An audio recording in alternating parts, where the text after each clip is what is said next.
heart. Maybe your heart is heavy or hardened. Maybe it's troubled, and peace can take up residence only in a small corner, only on the edge, with all that is going on in the world and in your life. Nimodo, it doesn't matter. All that you need for a deep and comforting peace to grow lies within you. Once it is in your heart, let it spread into your life. Let it pour from your life into the world. And once it is in the world, let it shine upon all beings.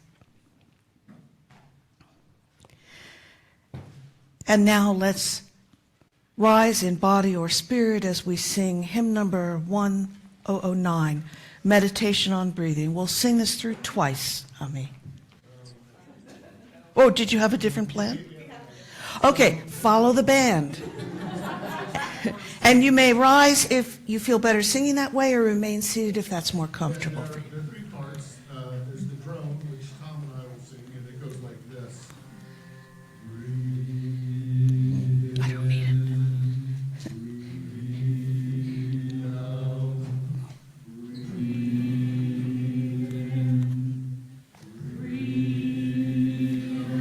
It's in the blue hymnal. And then It's in the Jasmine teal. and Greg are going to be singing the melody, and it goes like this. When I breathe in, I'll breathe in peace. When I breathe out, I'll breathe out love. And then the third part, which will come in, Karen's going to lead us in that, and that's the death scan. Hello.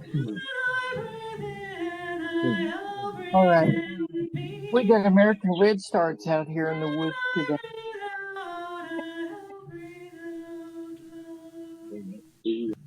It's a relatively short song, so the Spirit says to sing it through 5 times for the melody.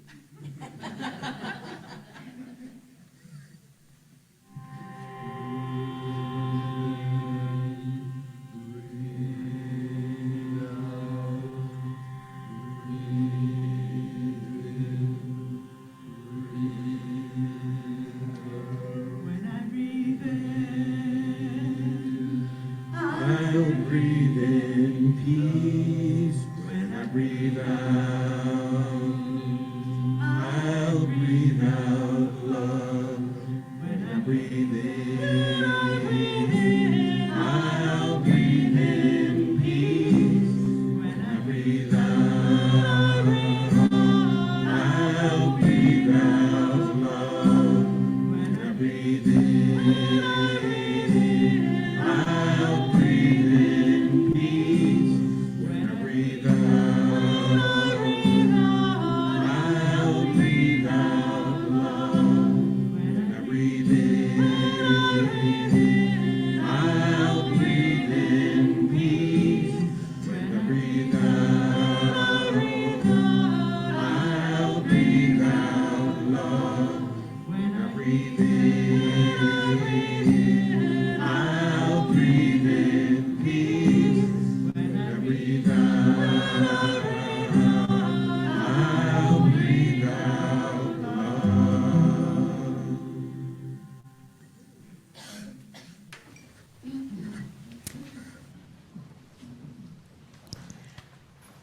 Once upon a time, more than 500 years ago, the Tibetan monk Lama Senge woke from an incredible dream.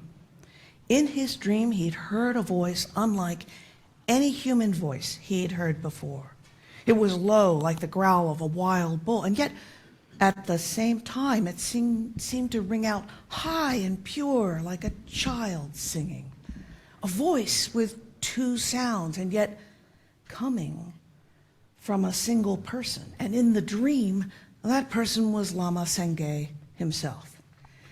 He took this dream as a sign that his calling was to use this special dream voice as a chant that would embody both the masculine, the low sound, and the feminine, the high sound, aspects of divine energy.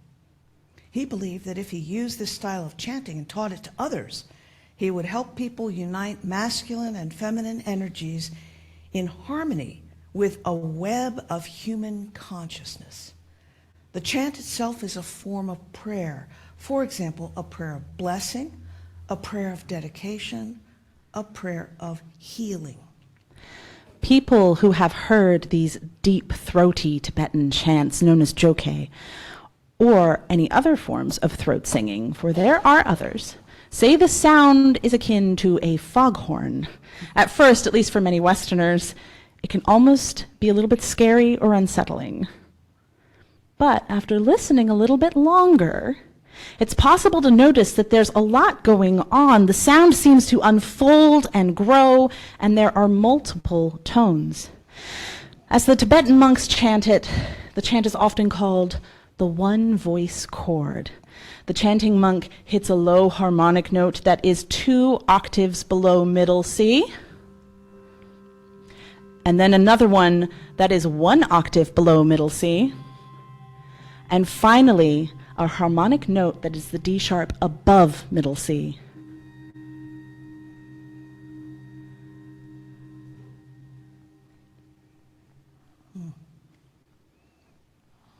Now that you know what to listen for, here's a recording. The voice of Lama Tashi chanting a mantra of blessing for all people.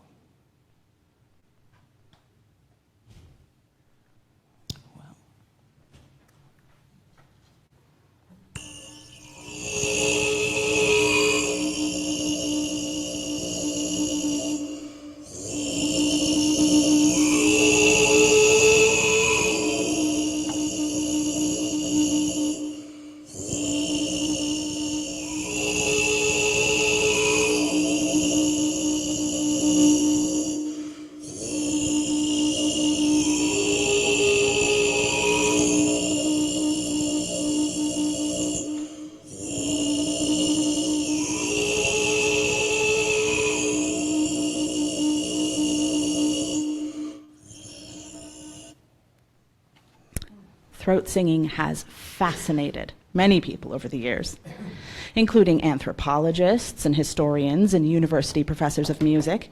They've traced its roots back to 3 different cultures of origin: the Mongol Tuvan people of Middle Asia, the Inuits, where it is exclusively performed by women, and my tongue can't do it all of a sudden, the Osha people of South Africa. They've also studied how it's done. It's a primal and elegant combination of throat, neck, and tongue positioning. That's complicated. No wonder Tibetan monks have to study and train to do these chants. But the fact that there is a tradition of throat singing from cultures across the world speaks to something deeply human and significant about this polyphonic sound. The cultures in which it originated each use it in different ways than the Tibetan monks, and yet there's a prayerful, unifying experience in the singing.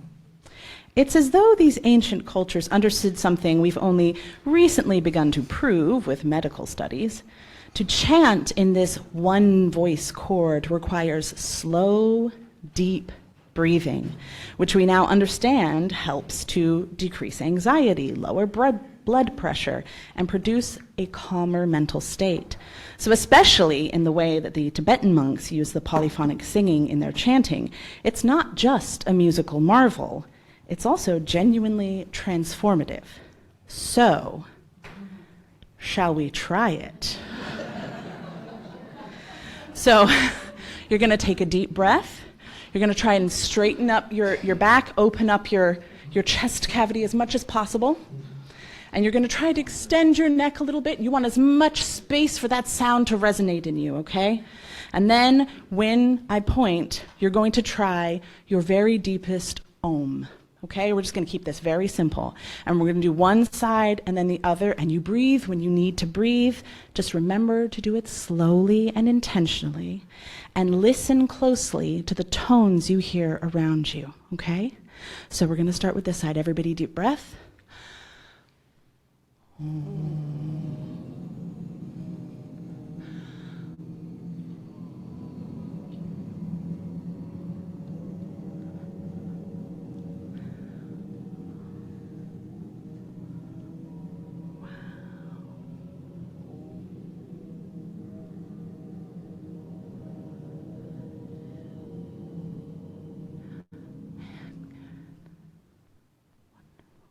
Wow. Better turn my mic on. Wow, even all of us novices attempting the chant for such a short time created something peaceful. In much the same way that the prayer flags send their blessings on the wind, these chants use air to transmit blessings to all living beings. Thank you, Jen.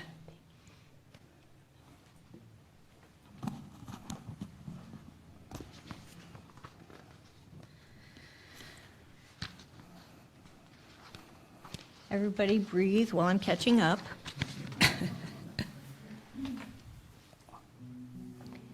Each Sunday, we receive an offering to support the mission of the congregation. Here we intentionally welcome the pluralism of theological beliefs and seek to learn from one another. We care for those within the fellowship and extend our care into the wider community through love and justice, which, no matter how small, works toward the transformation of the world. Your contributions allow this congregation to reach out to those who are seeking a life-affirming message of love and peace. If you're online, click the link in the chat to contribute. If you're here on site, you place donation in the basket or use your device to find the donate link on uufhc.net. Or use the fellowship app.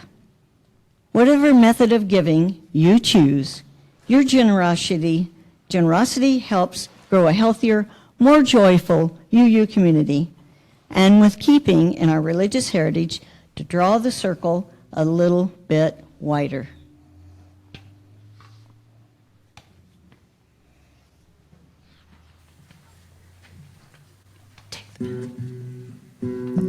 Sarah.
In this worship service that invites us to lean even more deeply into our mission as Unitarian Universalists, we renew our commitment as a community to respond out of deep care for one another.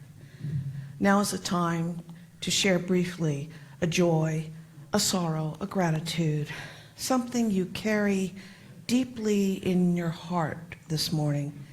If you're on site in the sanctuary, please come to the front and speak into the microphone as Sarah lights a candle. If you're on Zoom, put a message in the chat that you'd like to share, and we'll read it aloud as Sarah lights a candle. A few gentle reminders. This isn't a time for announcements or politics. Please do say your first name and share from your heart and from your own experience. Be mindful not to share the experience of someone else unless you have their express permission to do so. Would anyone like to share?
This prayer is for you from Love Like Thunder, Meditations by Jess Reynolds.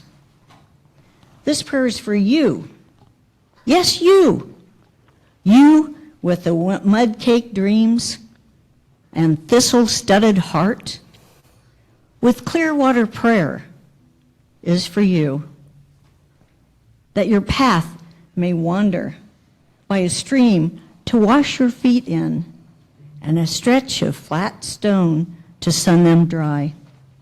I see you in the desert, bearing your bare feet to blister in the sharp sand until you fall to your knees due to all the hot weight.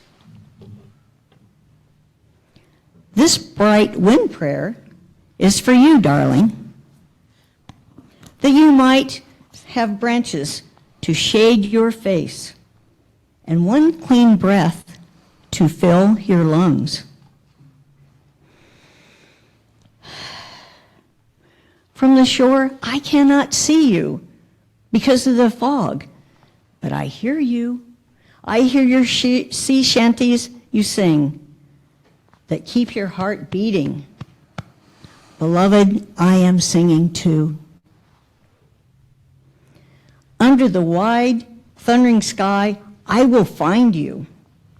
But unsure if you believe in God, believe in anything but the tangled weeds in your garden and the stones under your shoes. Under the wide, thundering sky, I will tell you.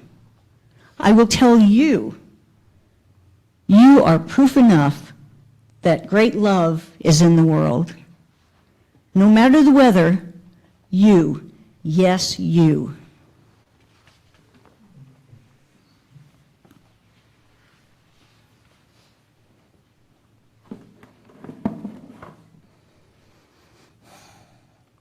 This prayer is for you. What resonance those words have. They speak to my heart. You are proof of great love in the world.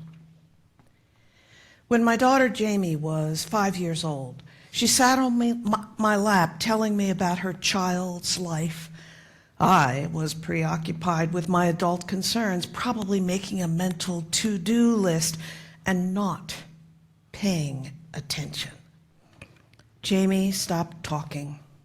She reached up to my face and put her little hands there, one on each side, and tugged. Mommy, she said, turn your face to me. And that's it, really.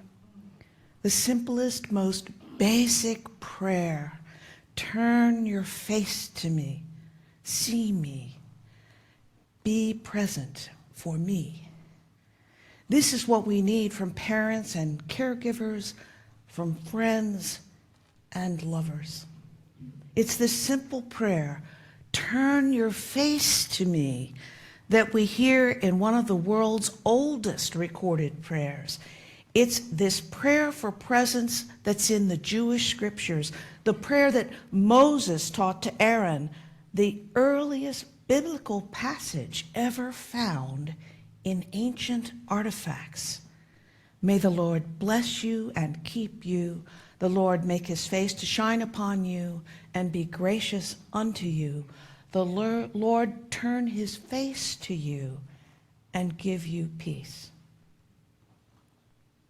Translated into 21st century English, the words might be, may the Spirit of life bless you and keep you. May the source of light shine upon you and be gracious unto you. May the face of love turn toward you and give you peace. Unless we are fully present to another person, we cannot fully engage with them. Even little children know the truth of presence. From childhood, we seek love from those around us. Love, security, safety. This prayer is for you. You are proof of great love in the world.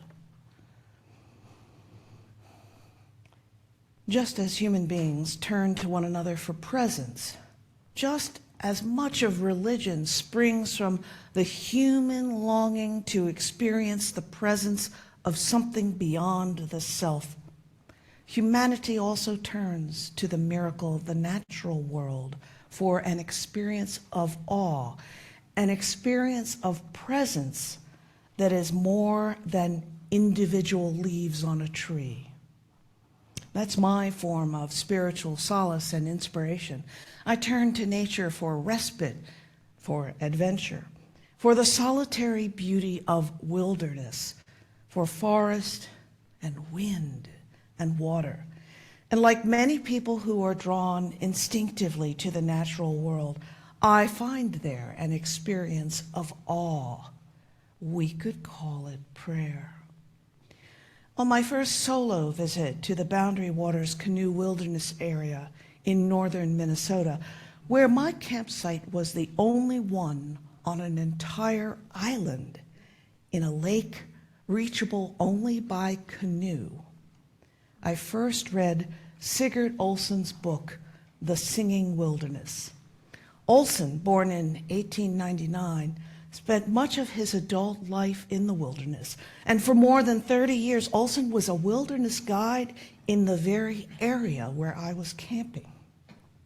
Picture me there, that first night in my tent, opening Olson's book to read by my flashlight. The sound of night birds, the call of a loon, the susurration of wind and water, the moon and stars shining through the tent's open door. I was literally experiencing Olson's words as I read them. Here's a little bit of what he said. The singing wilderness, hear it on misty migration nights when the dark is alive with the high calling of birds, and in the rapids when the air is full of rushing thunder. Hear it at dawn when the mists are moving out of the bays, and on cold winter nights when the stars seem close enough to touch. Almost everyone is listening for something. The search for places where the singing may be heard goes on everywhere. It's part of the hunger that all of us have for a time when we were closer to lakes and rivers, to mountains and meadows and forests. There is a restlessness within us, an impatience with things as they are, which modern life with its comforts and distractions does not seem to satisfy. We sense intuitively that there must be something more. We may not know exactly what it is that we're listening for, but we hunt instinctively. Uncounted centuries of the primitive have left their mark upon us, and civilization has not changed emotional needs that were ours before the dawn of history. This experience of awe, this emotional need that is answered in the singing wilderness, is prayer. What I felt in that moment, the reality of the presence of the magnificence of the natural world, of the entire universe, is surely close to what the ancient Druids felt, or Moses on Mount Sinai, or in the same distant era, the ancient Greek Anaximander looking at the stars and wondering at the mystery of the heavens. As someone who has stood in the wind at the top of the mountain on a clear day and seen the vista down and away, the breathtaking beauty of the earth in sunlight, I can understand prayer flags. The Tibetan word for prayer is langta, or wind horse. When the wind blows, the prayer flags flap in the breeze with a sharp, snapping sound that sounds like the hooves of a horse. The traditional colors are blue, white, red, green, and yellow. Blue represents space. White represents water. Red is fire. Green is air and wind. Yellow is the earth. Each flag has on it a wind block print of a prayer, not a request directed to a deity, but a statement of positive intentions for the happiness, enlightenment, and protection of all beings. The wind is considered symbolic of the human mind. When it blows, it sends positive messages out into the world as intentions. The presence of the flags is also a reminder to pray for and work for the welfare of all living beings. There is a power in activating the hearts and minds of people for blessing the world. Often the prayer is printed on a prayer flag. Often the prayer that is printed on a prayer flag is a Tibetan word that means the highest umbrella. It's an intention of protection, in the same way a person might hold out an umbrella to protect another person from rain. The simplest Buddhist prayer is, may you be happy, may you be at peace. Just as human beings suspend prayer flags to flap in the wind and send into the world their intentions to bless everyone within the wind's reach, human beings use song to carry prayerful intentions and blessings. Today we experimented with the Tibetan Buddhist chants in the 500-year-old style of Lama Senge. Like the prayer flags, the chants use air to transmit blessings to all human beings, all living things. The principle: use a simple and consciously chosen device to encourage oneself to intend blessings to all life. Tibetan Buddhist prayer isn't a request, an invocation, or a supplication.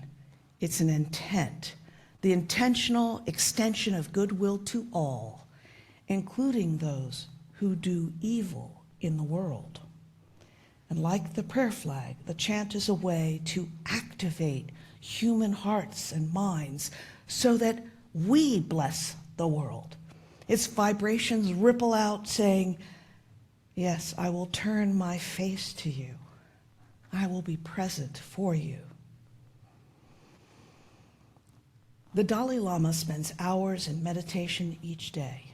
For much of this time, he visualizes the persecutors of the world, from the Chinese who invaded his homeland and still occupy it, to the many harsh rulers who oppress and persecute their own people, to the world leaders whose decisions can cause so much harm to so many people. In his prayers, the Dalai Lama uses the simple mantra, may you be happy, may you be at peace. Underlying this daily practice of prayers for persecutors is a logic I find persuasive. Those who persecute others are not happy. They are not at peace. If they were, they would stop.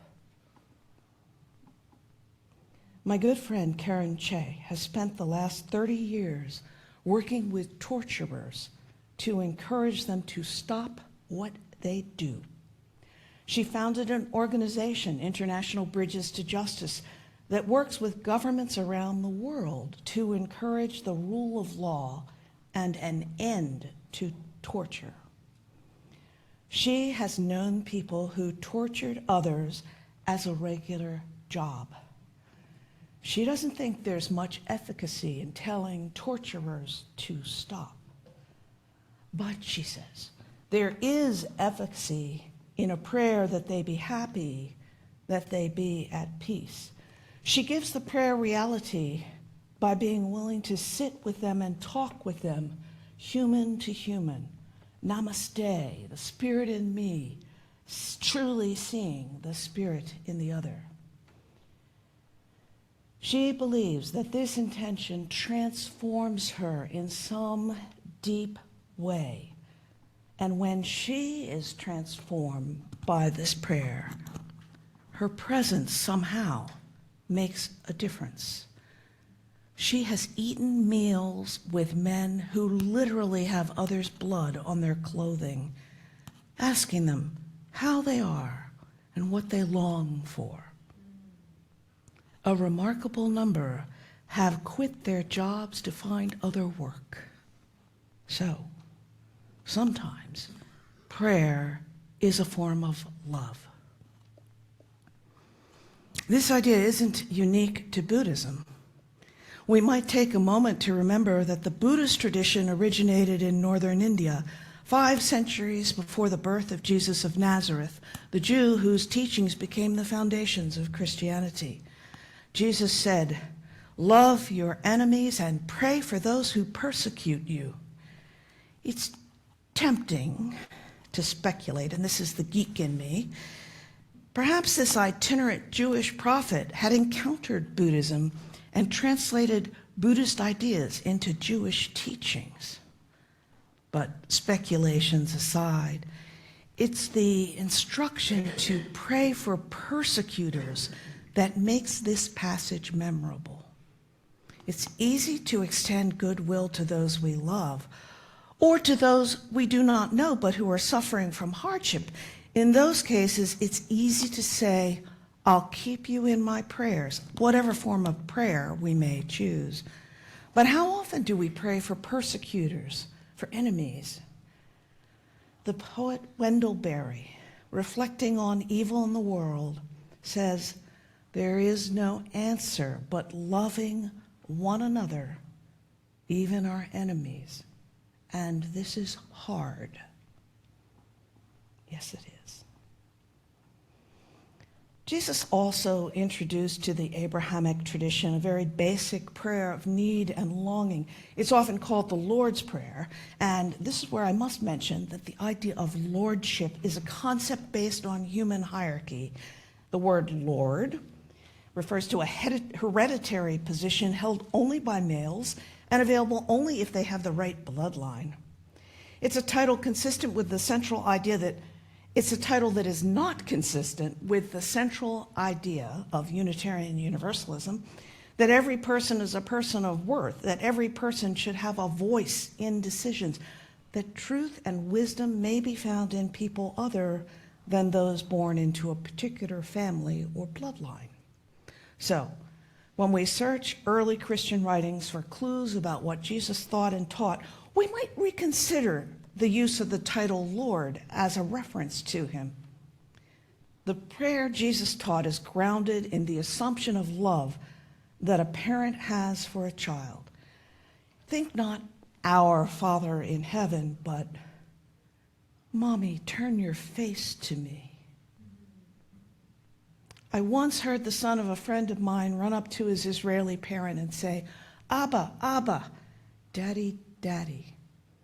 This is the love that Jesus invoked. Abba, I honor you. I long for you to set the world right.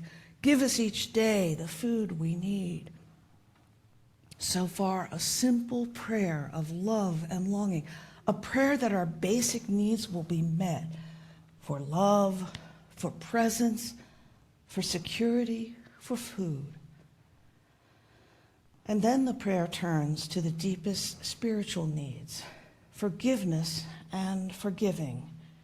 This part has been confused in tradition and translation with trespasses and debts, but its core meaning is a request for forgiveness and a statement of intent to forgive others. Forgive us what we've done that's wrong, as we forgive people who have wronged us.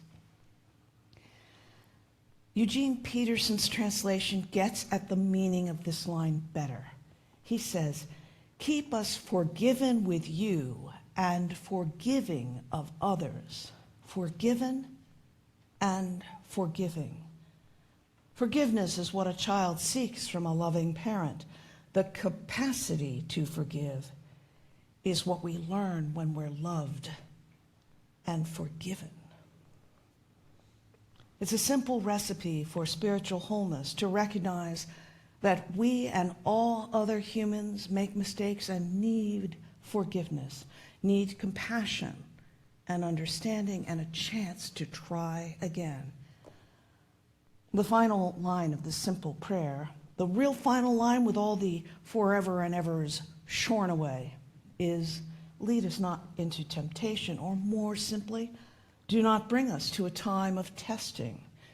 In some ways, this is the most human cry of everything in the prayer. It says essentially, I'm not sure I'm strong enough for what lies ahead, and I'd like to avoid the hard stuff. These are simple words, a simple prayer from a simple but wise man who walked the earth 2,000 years ago. Not everyone here will be theologically comfortable with it in any translation because it directly addresses a person assumed to be divine. Consider the prayer once again, rephrased in the Buddhist tradition. May the world come to know compassion as a way of life. May each of us have the food we need. May we be forgiven and forgiving. May we be fully present to one another, and whatever difficulties lie ahead, may we remain loving and compassionate.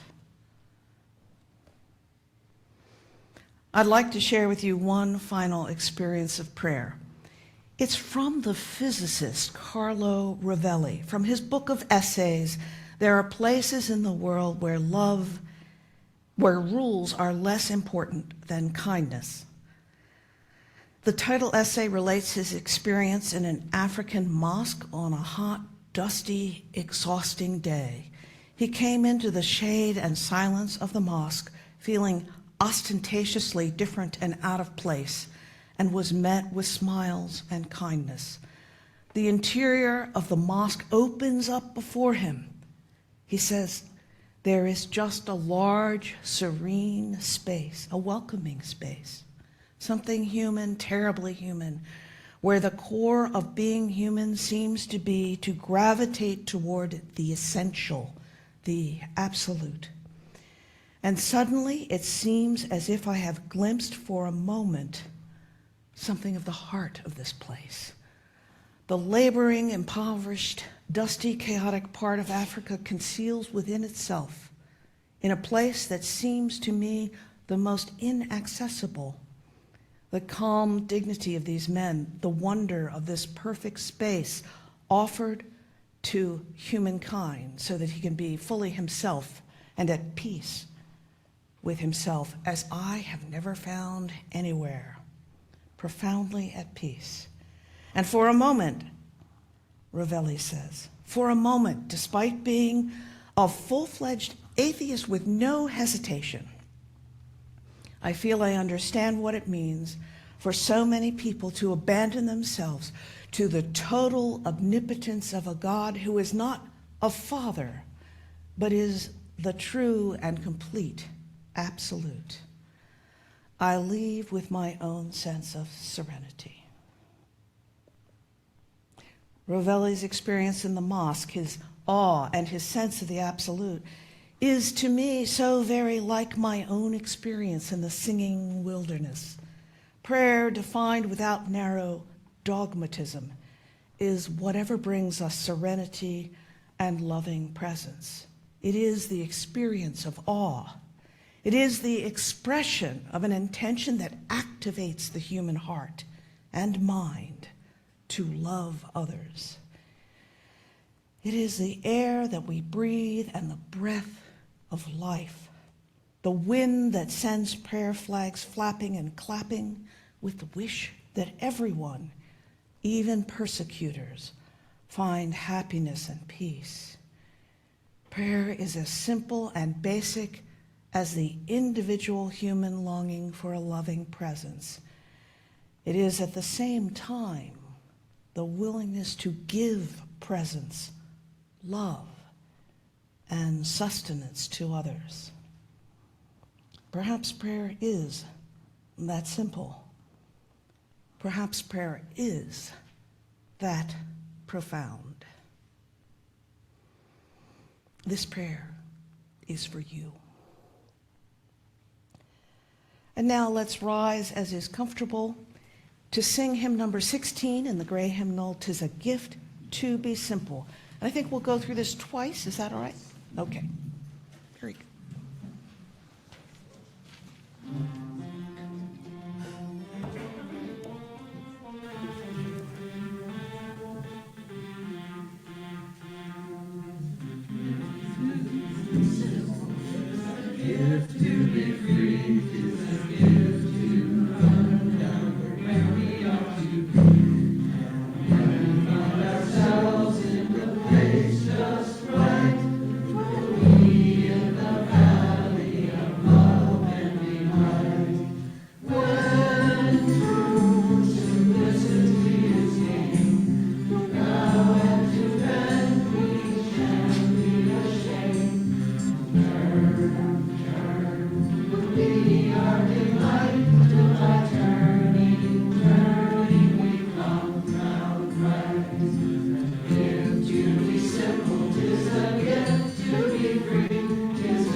Please be seated. Our benediction, Prayer for Persistence, is by W.E.B. Du Bois.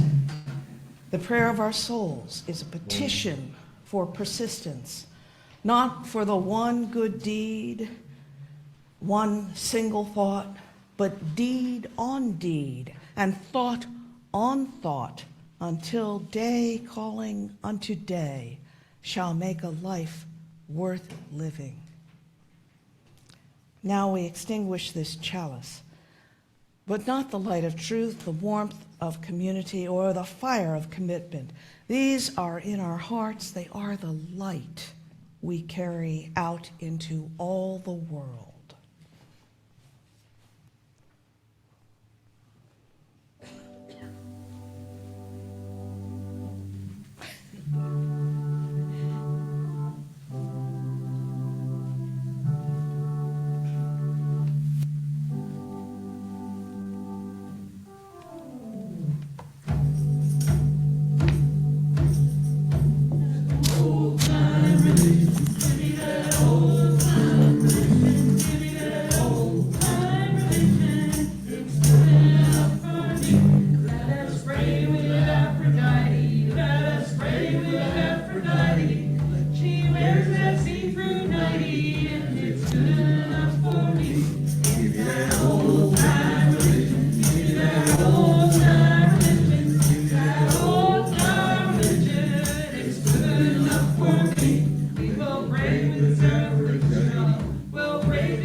Give me that old time religion.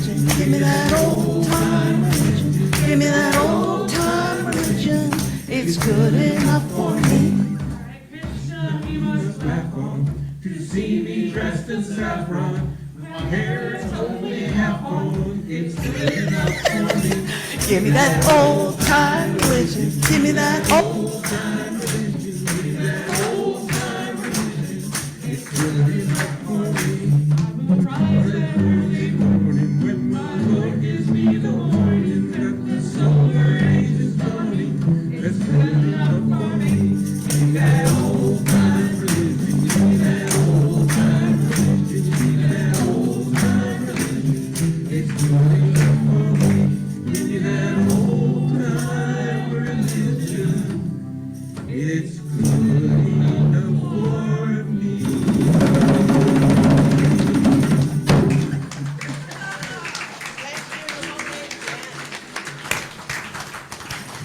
Everyone who is on site this morning, especially newcomers, please stay after the service for a potluck lunch.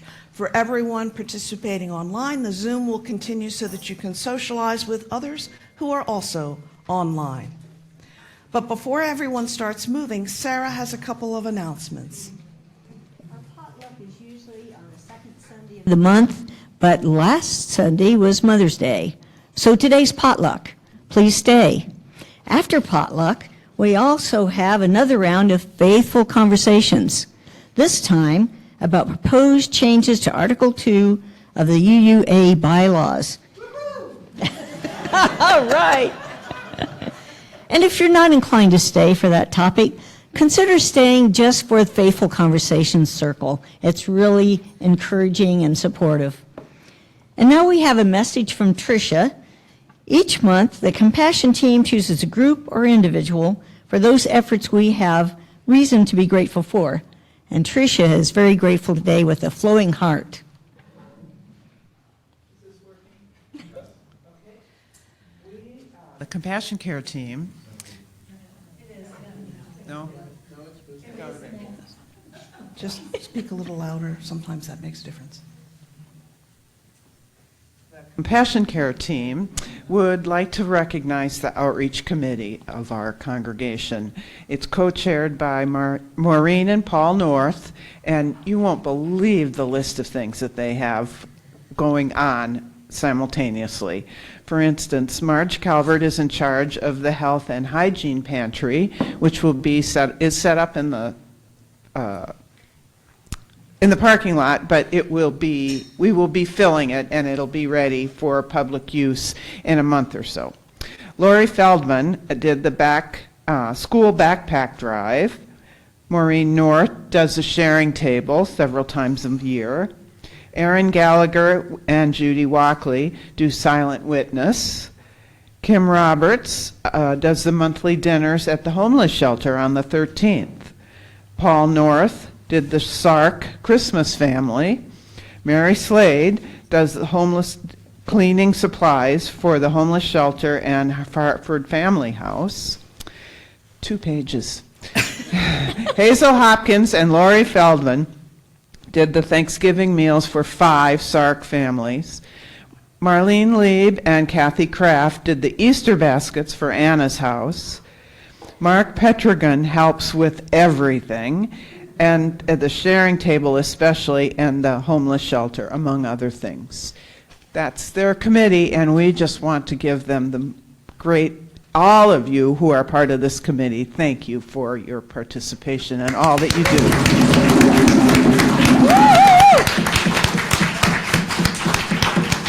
So we have many reasons to be grateful. Thank you, Tricia, and thank you, Sarah, and thank you, Homemade Jam. Yeah. And that's it.